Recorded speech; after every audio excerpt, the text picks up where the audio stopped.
Nah, ini pertanyaan yang juga menarik ya. Apakah bila suatu hadis itu sahih lalu bertentangan dengan mazhab, otomatis lantas mazhabnya menjadi gugur gitu ya. Memang kalau kita sekedar memahami sekilas, bisa saja sih ungkapan idza shahhal haditsu fahuwa madhhabi itu difahami demikian. Dan memang kecenderungannya dari mereka yang menyebarkan ungkapan ini ya, memang kayaknya sih inginnya ke arah sana. Orang digiring opininya agar meninggalkan mazhab dan ikutin maunya dia dengan menampilkan hadis-hadis tertentu yang sekiranya hadis itu sahih dan bertentangan dengan zahir dari mazhab itu sendiri. Memang itu tujuannya memang ya, memang dia sengaja. Nah, tetapi apa benar bahwa kalau ada sebuah hadis sahih itu bertentangan dengan pendapat-pendapat yang ada dalam madhab, otomatis madhabnya harus dibuang karena itu bertentangan dengan hadis? Jawabannya ada beberapa poin. Poin pertama gini, asal tahu aja bahwa kesahihan hadis itu sendiri kan juga sesuatu yang sifatnya ijtihadi ya.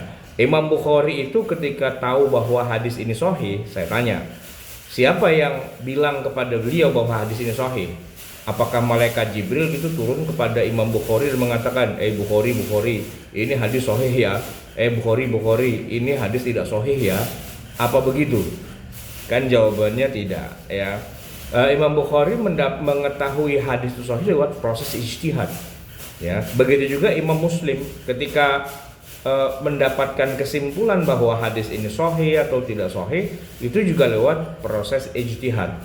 Nah, ijtihad yang digunakan Bukhari dengan ijtihad yang dilakukan oleh Imam Muslim itu dari awal manhajnya saja beda. Manhaj dalam mensahihkan. Apa manhaj itu ya? Katakanlah semacam rumus, atau kalau orang masak tuh semacam resepnya itu udah dari awal udah beda. Maka kalau hasilnya beda wajar. Belum tentu loh segala yang disahihkan oleh Bukhari itu disahihkan juga oleh Muslim, itu belum tentu. Atau sebaliknya, segala yang disahihkan oleh Muslim apakah otomatis juga disahihkan oleh Bukhari? Belum tentu. Ya, kalau kita bandingkan nih sahih Muslim, sahih Bukhari, ya. Hadis-hadis yang ada di Bukhari belum tentu semuanya ada di Muslim. Sebagaimana juga semua hadis yang di Muslim belum tentu ada di Bukhari. Kalau kebetulan ada hadis yang saling cocok gitu ya, orang baru menyebutnya dengan istilah muttafaqun alaih, tapi jumlah muttafaqun alaih itu belum tentu nggak banyak. Lebih banyaknya hadis itu ya disahihkan Bukhari saja, disahihkan Muslim saja. Yang disahihkan oleh Bukhari, Muslim, muttafaqun alaih itu sedikit, irisannya tuh sedikit gitu kan. Itu menunjukkan bahwa manhaj atau metodologi dalam mensahihkan hadis itu setiap ulama bisa jadi beda-beda ya kan.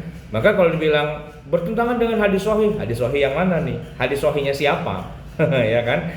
Hadis sahihnya Bukhari apa hadis sahihnya Muslim? Nah, masalahnya lagi bahwa orang yang berhak mensahihkan hadis itu apa cuman Bukhari Muslim doang sedunia ini? Jawabannya tidak. Ada beribu-ribu ulama yang punya kemampuan atau punya katakanlah fasilitas seperti itu.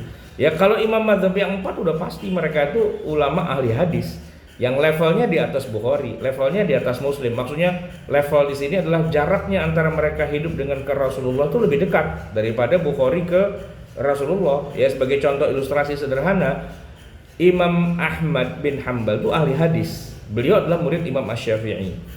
Imam Asy-Syafi'i ahli hadis, beliau adalah muridnya Imam Malik. Imam Malik itu ahli hadis, beliau muridnya Imam Nafi'. Imam Nafi' itu ahli hadis, tapi beliau adalah muridnya Imam Abdullah bin Umar radhiyallahu an.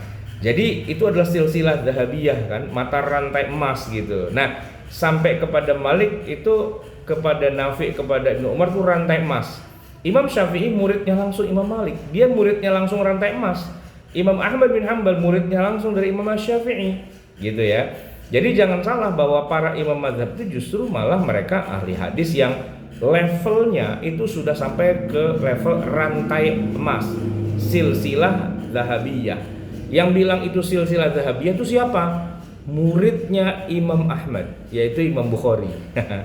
Imam Bukhari sendiri malah muridnya Imam Ahmad gitu. Jadi kalau kita bilang level keilmuannya atau level kedekatannya pada Rasul lebih tinggi. Walaupun memang Imam Bukhari punya kitab Sahih Bukhari secara katakanlah ketat-ketatan, memang Imam Bukhari dikenal paling ketat. Ibnu Shalah di dalam muqaddimahnya mengatakan bahwa kitab tersahih kedua setelah Quran itu adalah Sahih Bukhari, dan tersahih ketiga adalah kitab Sahih Muslim. Memang benar itu ya. Jadi itu secara ketatnya iya. Tapi apakah kalau di luar dari itu lantas tidak sahih? Enggak juga kan. Nah berarti kalau dibilang mazhab ini bertentangan dengan hadis sahih, pertanyaannya hadis sahih yang mana? Hadis sahihnya siapa? Gitu ya. Itu satu hal yang harus dicatat. Nah, hal yang kedua yang jauh lebih penting dari itu semua adalah bahwa begini, bahwa walaupun sebuah hadis sudah disahihkan baik oleh Bukhari, oleh Muslim ya, tapi tidak tertutup kemungkinan bahwa hadis itu sendiri juga punya saingan. Maksudnya hadis itu bertentangan dengan hadis yang lain yang sama-sama sahihnya. Gitu. Jadi kalau sampai pada titik yang kedua ini kita akan jadi kacau nih. Kenapa? Karena mungkin maunya orang tersebut ya menyalah-nyalahkan kita ketika kita misalnya kita kunut subuh gitu ya. Kan mau disalah-salahin tuh, kunut subuh nggak ada hadisnya dhaif atau hadisnya palsu dan sebagainya gitu-gitu kan. Ternyata enggak, ternyata hadisnya sahih. Ya, Imam Al-Baihaqi rahimahullah, beliau menuliskannya dalam kitab As-Sunan Al-Kubra tentang sahihnya hadis kunut subuhnya Nabi. Lam yazal Rasulullah SAW yaqnutu fil fajri hatta faraqad dunya. Nabi tetap mempertahankan kunut subuhnya sampai beliau wafat, dan itu hadis yang sahih dan bisa dibuktikan. Dan tidak ada yang bisa menolak kesahihan hadis itu. Ya kan? Nah, sekarang ada orang yang mengatakan bahwa hadisnya tidak sahih. Hadis yang mana yang tidak sahih? Nah, gitu kan? Ternyata bukan hadisnya tidak sahih, dia tidak tahu bahwa ada hadis lain yang juga sahih yang mendukung hal itu. Cuman karena yang ngajarin atau yang diajarin ini sama-sama kagak ngerti dengan ilmu hadis, dia bilang aja kunut subuh nggak sahih. Nah, jadi nggak usah kunut subuh, gitu kan? Ketahuan begonya kan, berarti nggak ngerti agama, berarti nggak ngerti ilmu hadis, nggak ngerti ilmu syariah.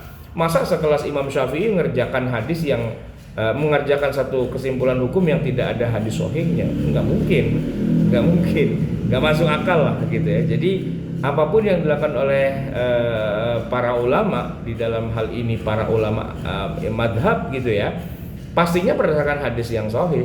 Kalaupun ada hadis yang lain yang sahih yang ternyata tidak sesuai, ketahuilah bahwa hadis sahih itu sendiri satu sama lain juga bisa saling bertabrakan, bisa ya bertentangan gitu. Jadi banyaklah hadis-hadis sahih yang sifatnya tanaqud, dan Imam Asy-Syafi'i sendiri punya buku khusus tentang hadis-hadis yang saling bertentangan. Jadi beliau menjelaskan itu.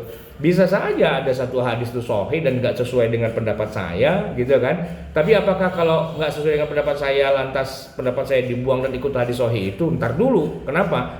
Karena saya juga menggunakan hadis sahih yang lain, sehingga pendapatnya Asy-Syafi'i itu selalu berada pada hadis-hadis yang sahih. Walaupun mungkin dalam kitab-kitab fikih itu kadang-kadang para ulamanya tidak menuliskan hadis sahihnya itu, gitu. Emang tidak secara khusus menjelaskan secara dalil hadis sahihnya.